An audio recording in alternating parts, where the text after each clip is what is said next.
Hello there and good afternoon. 11 days after the start of the Russian military operation over its neighboring pro-NATO country has been launched. The military action is still making headlines everywhere as Ukraine showed stiff resistance so far. And Russian troops are trying to have Ukraine's two biggest cities, Kiev and Kharkiv, under control. Meanwhile, an estimated 500,000 refugees have fled Ukraine, and in Russia, heavy sanctions have begun to bite. As the situation intensifies, a resolution to this conflict is yet to be reached, and the questions that should be raised now: what is the expectation of each side, and what is the geopolitical scene going to be like during or after this conflict comes to an end?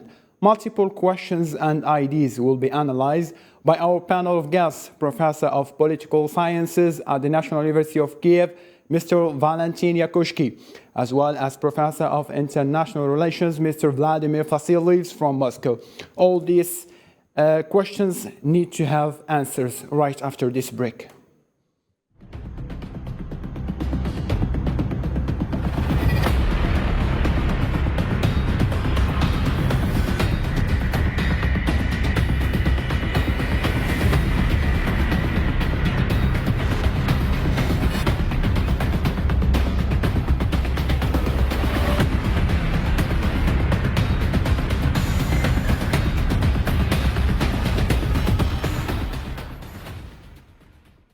And before we delve into details, let's have the latest updates on the situation. Russia assaults Ukraine cities of Mariupol and Vologdarka after announcing a ceasefire. President Zelensky said that almost 10,000 Russian soldiers killed. Ukraine's foreign minister tells his U.S. counterpart his country needs fighter jets and air defense systems, and said that NATO's refusal to implement a no-fly zone over Ukraine is a sign of weakness. MasterCard and Visa announced they are suspending operation in Russia. The International Monetary Fund warns that the serious global economic effects of the war in Ukraine would be more devastating if the conflict escalates. The WHO said that it had 6 verified reports of attacks on health care that caused 6 deaths and 11 injuries. And to start our debate, starting with you, Mr. Valentin from Ukraine. After 11 days since the Russian military operation has been launched, how do you see the resilience of the Ukrainian regime, and does the Ukrainian army has the factor of steadfastness for longer period? First of all, Ukrainian army is very strong and is ready to resist till the end. It means that Russia cannot have a military victory over Ukraine. Then Ukrainian people, they do not welcome Ukrainian army in their home on the territory of Ukraine. It means senseless, the advance of Russian army. When they get the territory of particular regions of Ukraine, they have the population which does not support the occupying forces, and Russia will have responsibility to feed these people. It's very difficult for Russian budget, and it's intolerable for Russian occupying force. There are many other aspects which Russia starts to understand. For example, with the nuclear power stations. First, Russia captured 2 of them, and then it realized that they need not only to capture, but also to manage them. And Ukrainian personnel is working there without any day of rest. So it's like slavery there. So Russia understands that somebody has to take care. Now they are asking for international organizations to take care of the nuclear power station. So all the operation was unprepared. It was prepared only for regime change in Ukraine. It failed. Well, definitely there are changes in Ukrainian regime. Now it's more tough, it's more united. We don't know what will be later, but definitely the role of the military will be higher. As many politicians there just disappeared, they were easily talking about Ukrainian reform. But how to resist? This is done by tough people headed by Ukrainian president. So I'm sorry to cut your train of thought, Mr. Vladimir. I'm sorry to cut your train of thoughts, Mr. Valentin, but coming to you, Mr. Vladimir, in Moscow, why the Russian military forces couldn't till now, after 11 days, to overcome the task, in other words, of taking Kiev down, taking also into consideration that the Russian army is considered one of the strongest in the world? You see, when we are going to speak of the military operation, we may underline the facts that Ukraine army, which is being trained by NATO instructors, which is being supplied by NATO countries, military equipment, and the NATO country, especially the United States, they did everything in their capacity to have a very strong Ukraine army. Ukraine army, which was ready to attack Donbass and Lugansk republics or zones. And what we have witnessed now, it's simply underlined the fact that Ukraine army is very strong in this respect. Moreover, the position of the United States and some other NATO countries, that they consider Ukraine army maybe as a part of the NATO forces.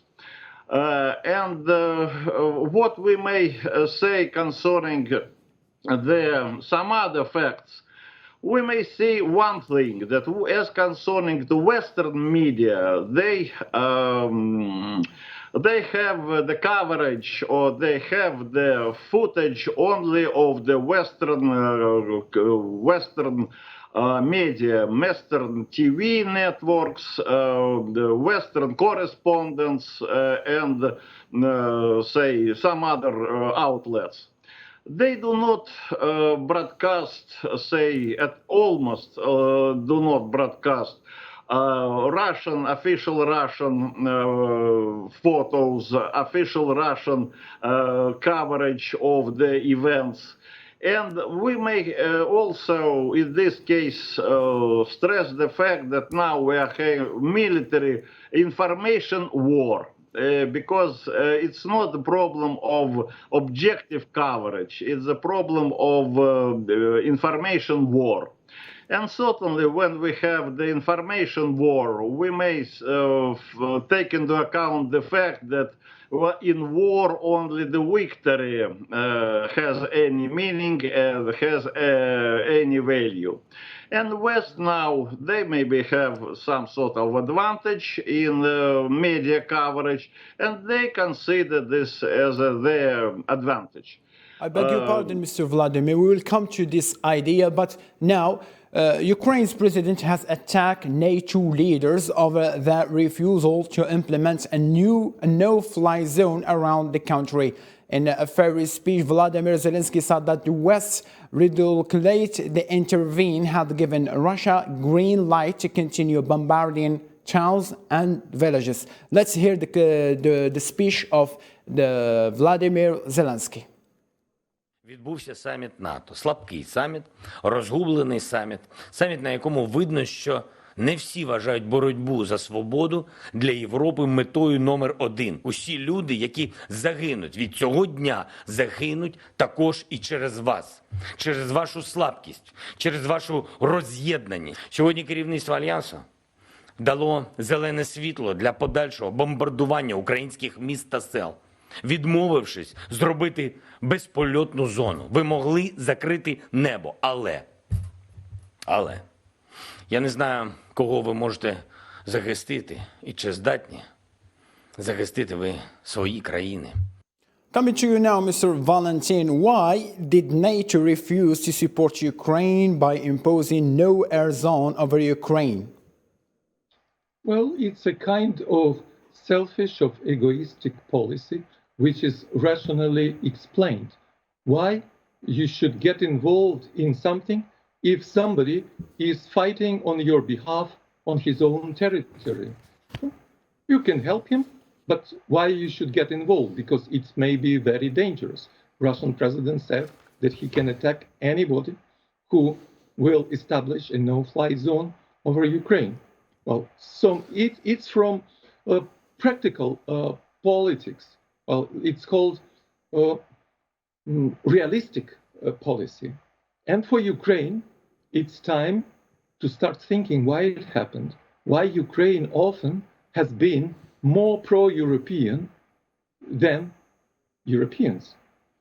Now Ukraine tries to understand how to be also more selfish and on whom to rely. This is the message from the president. But my message would be, it's time to start negotiations with Russians, not only with their government, who is controlled by some strange concepts. We hear it from the Russian participant in this discussion. There should be humanistic approach and civilizational approach. Mr. Valentin, coming to this point, you are saying that we should start talking with the Russian forces, or let me say Russian authorities. It means that Ukraine failed to defend its territory. It means that NATO disappoints Ukraine.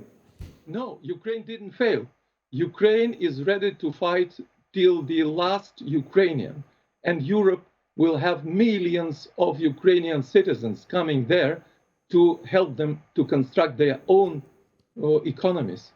So it's a very negative result for Ukraine, being destroyed.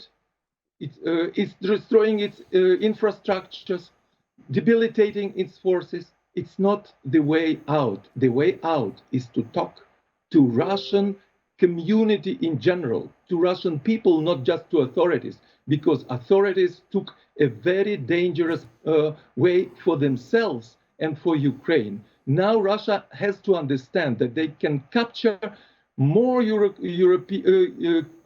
Ukrainian cities, but they cannot govern, they cannot rule over them. They can destroy Ukrainian economy, but they will not be able to restore it and to restore Russian economy. It's time for Russian society to think how they can change the regime there, that they start thinking in civilizational and humanistic, on humanistic basis. Thank you so much, Mr. Valentin. Mr. Vladimir, the same thing. What is your reading of NATO's refusal to declare no-fly zone over Ukraine? They are saying, and they have promised to help Ukraine. Why they are not doing so? We have just the repetition of the situation which we had in Afghanistan. Summer last year, the United States are going to leave Afghanistan, and they consider that Afghan forces, which they supplied and which they equipped and which they trained and which amounts to 300,000 people, they will be ready to fight Taliban. Unfortunately, this, army surrender or just crowded out in a few days. The same situation now is going in the Ukraine. Americans say military specialists, they thought that they equipped and trained the Ukraine army in a sense that they can be very operational and very military active or military capable army. But what say this 1 week or 10 days of this operation showed very well indeed that it's not happening. This is the same situation, it's miscalculation. And now we have again the situation which we have in Afghanistan. Basically, when we go to, when it comes to Mr. Zelensky, the Ukrainian leadership want NATO to fight Russia, and NATO do not want or does not want to fight Russia. And what this is, what we have now in this no-fly zone debates. Mr. Vladimir is saying that NATO did not want to fight Russia. It means that one thing, Russia is really strong and the whole world should feel a threat from Russia. Is that what I'm saying?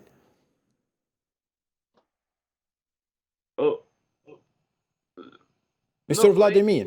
Sense, yes. As I may tell you that it's the situation which we have now. military, the West miscalculated. You know that you should understand very well indeed that there is no such thing as a military command as the sovereign military command of the Ukraine military forces. Certainly, it's the NATO forces and NATO commanders which are now directing, say, the Ukrainian forces. And it's their miscalculation. They considered maybe the equipment which they supplied and maybe training. Now it's not the case. That's why again this no-fly zone the situation because in this case maybe it was basically the position of the Ukraine leadership for the last 8 years, just to involve NATO, just to stage the situation when Okay, Mr. Vladimir, to this point, we will come back. The Russian foreign minister, as a reply for Volodymyr Zelensky's speech, he said that he did not rule out that Ukraine's President Vladimir Zelensky is trying to provoke a conflict between Russia and NATO, as evidenced by his militaristic frenzy, saying that he was later rude to his guardians. Let's hear it. Не добавляет оптимизма. He was later rude to his curators, accusing them of inaction. I wonder if he was upset that NATO didn't stand up for him, as he had hoped. So he still relies on settlement of the conflict by involving NATO in this whole story, not through negotiations. It turns out that he doesn't not hear the constant statements that are heard from Washington, from Paris, from Berlin, and from other capitals that NATO is not going to interfere in this conflict. Mr. Vladimir, coming back to you. You hear the speech of Sergey Lavrov, the foreign minister. Do you think this is what is called, between brackets, a mockery of the speech of Zelensky? Now maybe again Russia, because my opinion and understanding that Lavrov is a very experienced diplomat and he understands the nuances and some undertones of the Ukraine position. And yes, he advised maybe the Ukraine to engage in the negotiations very seriously. Now we have 3 rounds of negotiations between the Ukraine and the Russian representatives, but according to Russian, say, information, in principle, Ukraine side agreed to humanitarian corridors, but practically maybe they do not have the capacity or the authority or even the instruments to implement this agreement. Okay, we'll come back to you, Mr. Vladimir. Mr. Valentin, how do you consider the speech of Foreign Minister Sergey Lavrov? Do you think that he is saying that Vladimir Zelensky, the Ukrainian president, is not responsible for his speech, is not responsible for even his political background? He has nothing to deal with politics. This is why this war has been launched. Well, you see, in fact, it doesn't matter what is the role of any personality, whether Lavrov is capable or Putin is capable, who are behind them. The same with us, with Ukrainians. The matter of fact is that Ukraine as a state, whose president is Zelensky, is ready to resist and will not accept capitulation. This is the core issue. What is Lavrov saying, what other leaders of Russia are saying, they want to have capitulation of Ukraine. Their way of thinking is like medieval emperors, when for them it was important to capture territory. But they say that here in Ukraine, this is their nation, their people who belong with them to the same nation as Arabs. If they fight with each other, they may say we are all Arabs. But there are national territories, that national states, sovereign states. They do not do that, or very rarely do such mistaken situation. Let me say, yesterday I went to the market in my city, in Kiev. There are few small shops opened, most of shops closed. And those which are open, they are selling the remaining food, and then there will be no food here. What happened? Russia may come to a desert, social and economic desert. Is Russian budget capable to maintain the rest of the people here after occupation? Hardly to say that. How they will look in the eyes of those people who lost their normal life, who lost supply lines to which they Mr. Valentin, people are not, work. critics are not saying this is an occupation for land. This is only a military operation to protect the national security, because NATO and USA wanted to join Ukraine with false promises. This is not an invasion. As the Russian thinks, this is not an invasion, this is not an occupation, this is rather a military operation to defend its national security. Yeah, I heard this. And only probably a real discussion may help Russians to understand what I saw by my own eyes. It's whatever they call it. It's the collapse of Ukrainian social life. People want to go abroad. It's collapse of Ukrainian economy. Economy is destroyed. Do you think about it, you liberators, with your ideas? You destroyed this country and you will have the repercussions. Russia is in my heart. I was born in Russia and it's bleeding. My soul is bleeding. What you are doing? Start thinking, not just shouting your stupid ideas. It's time to start thinking. There are some sober minds in Russia. Start discussing this, what kind of a blow you committed on your own nation, on Ukraine. Now, they say that you are empire of evil as it was for a long time. You try to play within this logic. You want to threaten everybody. It's time for regime change in Russia. Only after that, there will be normal solution of our problems. Okay, Mr. Valentin, we will come to this idea. Russian President Vladimir Putin said on Saturday that Western sanctions on Russia were unlike to a declaration of war and warned that any attempt to impose a no-fly zone in Ukraine would lead to catastrophic consequences. Let's hear it. Сейчас мы слышим, что нужно сделать бесполетную зону на территории Украины. Сделать это невозможно на самой территории Украины. Можно только с территории каких-то соседних государств. Но любое движение в этом направлении будет нами рассматриваться как участие в вооруженном конфликте той страны, с территории которой будут создаваться угрозы для наших военнослужащих. Мы в эту же секунду будем рассматривать их как участниками военного конфликта. И уже все равно, какими там членами они являются.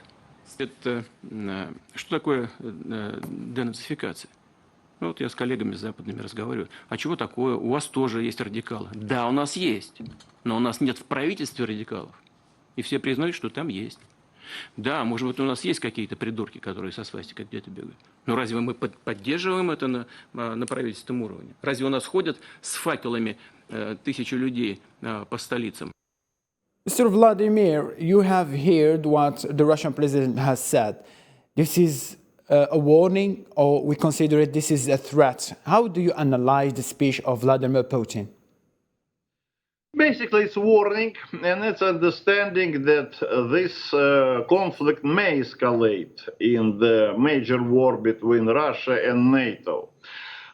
Because, as I told you, they do not consider Ukraine army as a sovereign Ukraine army. They consider it as a part of the NATO, of the collective NATO forces.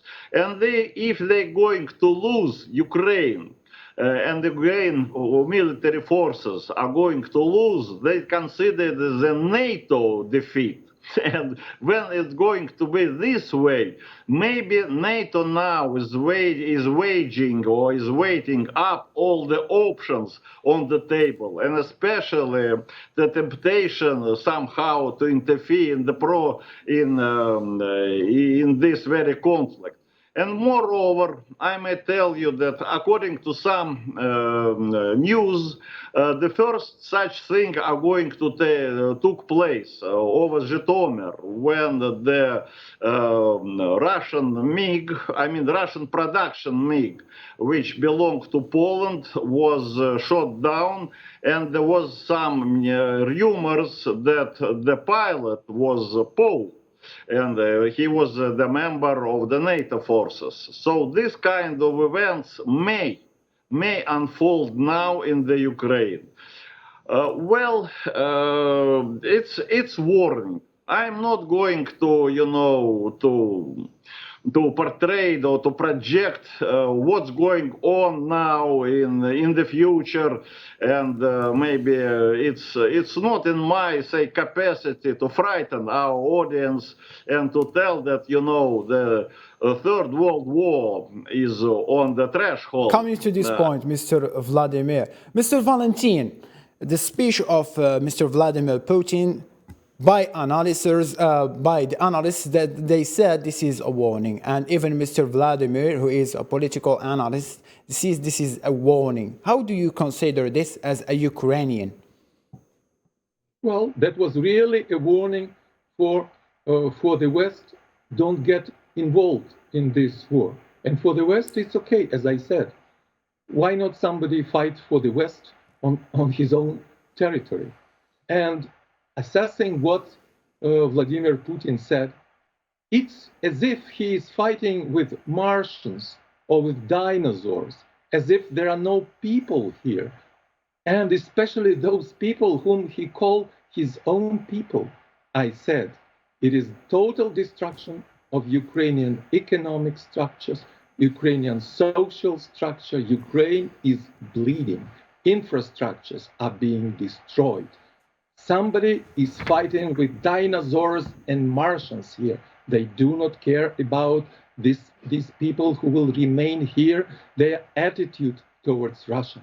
The attitude of these people towards Russia is spoiled for a very, very long time. Maybe with some time, as Iranians started thinking positively towards ordinary Iraqis after the change of regime in Iraq, and they cooperate. Maybe it will not take so many dozens of years as people are thinking here, maybe earlier. But now Russia lost its soft power. Its hard power is used inefficiently. They planned the war with some type of an actor which they mistook. There is another actor who has the will to resist. It is wrong time and the wrong choice of an actor with whom to fight. If Russia acted this way 8 years ago, there will be many Ukrainians who would be happy to say, oh, you save us from the revolution, from the internal strife. But now Ukraine is, as it was done in Crimea and in many parts in Donbass, now Ukraine is different. Okay, Mr. Valentin, I'm sorry to cut your flow. We will come to this idea. NATO Secretary General Jens Stoltenberg warns that coming days are likely to be worse in Ukraine, saying that NATO's responsibility is to ensure that the conflict does not spread beyond the Ukraine. The days to come are likely to be worse, with more death, more suffering, and more destruction. We are not part of this conflict, and we have a responsibility to ensure it does not escalate and spread beyond Ukraine, because that would be even more devastating and more dangerous. Saying that the worst is yet to come, and after his phone call with the Russian president, French President Macron said that the worst was yet to come also. What does this mean, and how can Ukraine prepare for what is worse than now, Mr. Valentin? Well, Ukrainians are leaving their homes, go to the Western Ukraine. Already approximately 1.5 million people went abroad. So that's how they prepared. I'm sitting in my home Still, there are normal conditions. I have electricity, gas, internet here. Even I had television just an hour ago. It was cut, maybe for some technical reasons, and it will be okay later. But it may change at any point. Kiev may be turned into new Grozny, in new Raqqa, in new Fallujah. And then at this point, I will be looking what to do, how to escape. But still, I hope that there is wisdom in politicians, especially in Russian politicians. They must stop now, because before it is too late, before they do not do what was done in Iraq and in Syria. I know that Russia wants now to capture as many cities as possible in order to start negotiations for Ukrainian capitulation. But Ukraine is ruled not by a person like it was 8 years ago by a coward Yanukovych. Ukraine is ruled now by a team of warriors who are ready to resist to the last Ukrainian. Russians, start thinking. You are destroying civilization of East Slavic Okay, people. Mr. Valentine, got your idea. I'm sorry to cut your train of thoughts, but Mr. Vladimir, how do you consider it the same speech, I mean, by the French president saying that the worst is yet to come? What is this and what is the meaning behind these words? Well, concerning the worst case scenario, we may project that NATO somehow is going to be engaged in this very conflict. And you see that NATO is not the homogeneous organization, and the United States now is playing, well, maybe not fair games to their allies. They want to be this country like Poland, maybe like Baltic states, like Slovakia, I do not know, Romanian forces. They maybe try to engage these very forces and not taking, say, US forces, German forces, French or Great Britain forces.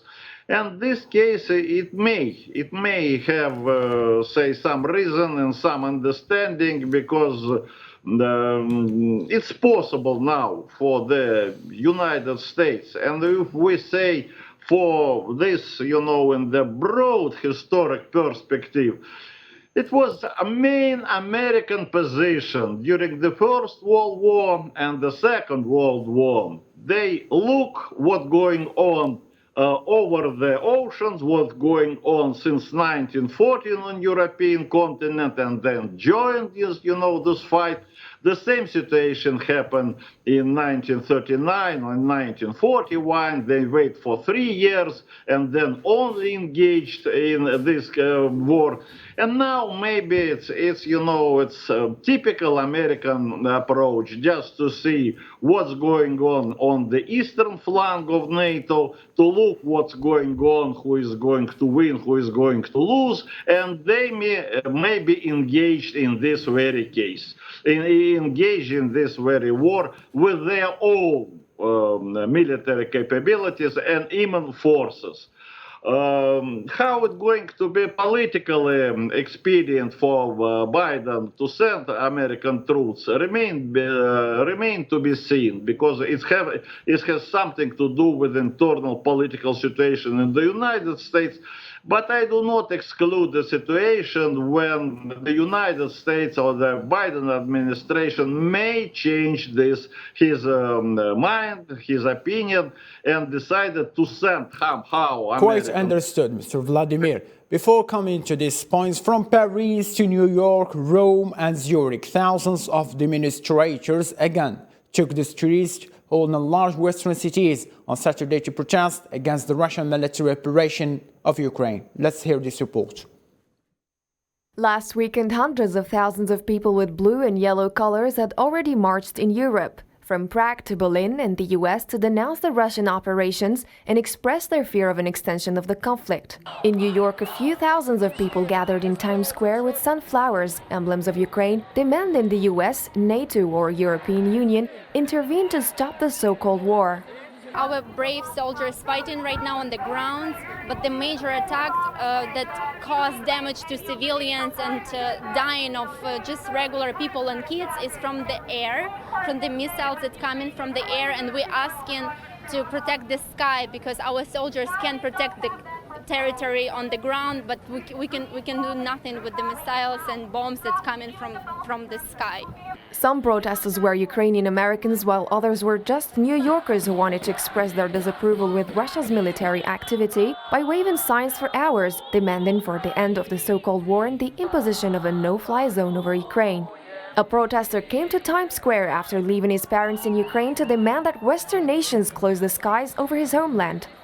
I do believe that if US or NATO or European Union is going to close the sky, it's going to help from just regular people from dying. Regular people, not army, because Russia is just bombing everybody. They don't care. In tears, a 38-year-old Ukrainian who has lived in the US for 6 years denounced Russia. Protests in favor of Ukraine erupted around the world and around the US on Saturday, with similar gatherings in Miami and Los Angeles. Mr. Vladimir, one simple question. How Russian people and citizens will face the hatred of the whole European right now? You mean the reaction of the majority of Russian people?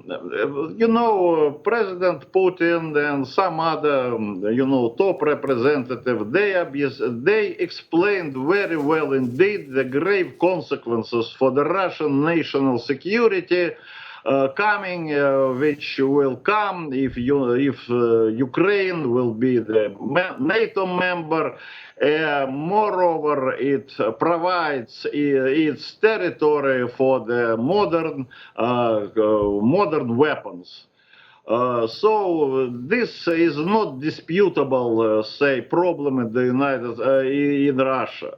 As concerning the American, position or the crowds which you saw in New York, maybe in some other cities, I would like to say that it's first of all it's Ukraine or some Eastern countries, diasporas, and they do not feel the threat to the